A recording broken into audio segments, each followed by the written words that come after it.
Joke सुनाओ। एक दिन एक लड़की फिसल कर पानी में गिर जाती है। तभी वहां पे एक लड़का आता है और उस लड़की को कहता है कि रुको, मैं एक रस्सी डालता हूँ। तो वह लड़की उसे कहती है कि डालता हूँ ऐसा नहीं कहने का, फेंकता हूँ ऐसा कहने का।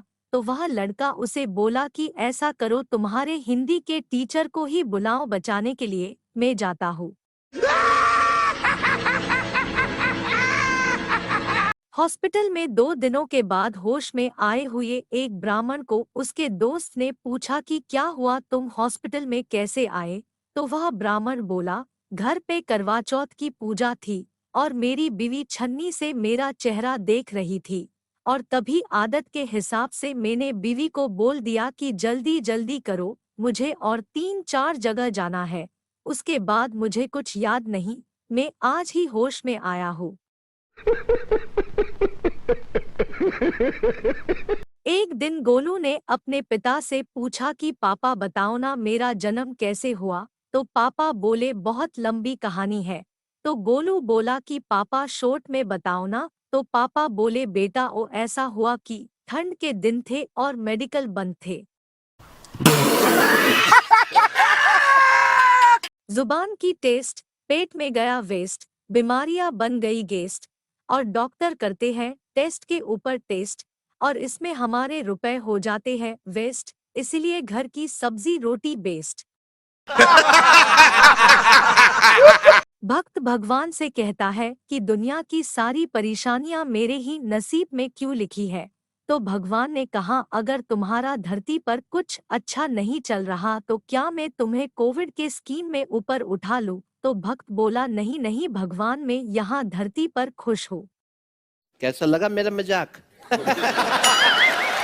कुछ लोग अपने ही नाक में अपनी उंगली डालकर कुछ देर उसे इधर उधर घुमाते हैं और उंगली बाहर निकालकर उसे ऐसे देखते हैं मानो नाक में से कोई मोती निकल आया हो।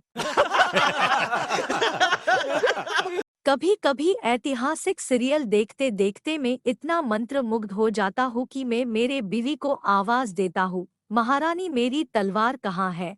तो किचन से आवाज आती है, महाराज तलवार तो नहीं है, ओ हसिया ले लो और मुझे नारियल तोड़ के दे दो। एक बीवी ने अपने पति के लिए स्टेटस लिखा था कि जानो, मैं तुम्हारे ऊपर खुद से भी ज्यादा भरोसा करती हूँ, पर यह बात हमेशा याद रखना कि अगर मेरा भरोसा टूट गया तो उसी वक्त एक और चीज टूटेगी, और वह चीज है तुम्हारी हड्डी। बचपन में मैंने सोच रखा था कि बड़ा होने के बाद मैं गरीबों की मदद करूंगा, पर बड़ा होने के बाद मुझे समझ में आया कि मैं खुद ही गरीब हूँ। पिंकी ने चिंकी से पूछा कि यार, मैं तो प्रेग्नेंट हो गई हूँ और यह बात अपने माँ बाप से कैसे कहूँ। तो चिंकी बोली, सिंपल है यार, जैसे तूने अपने बॉयफ्रेंड के सामने अपने पैर खोले, वैसे ही अपने माँ बाप के सामने अपना मुंह खोल। आपको कौन सा जोक अच्छा लगा ये हमें कमेंट्स करके बताइए, और चैनल को लाइक, शेयर और सब्सक्राइब कीजिए। वीडियो देखने के लिए धन्यवाद।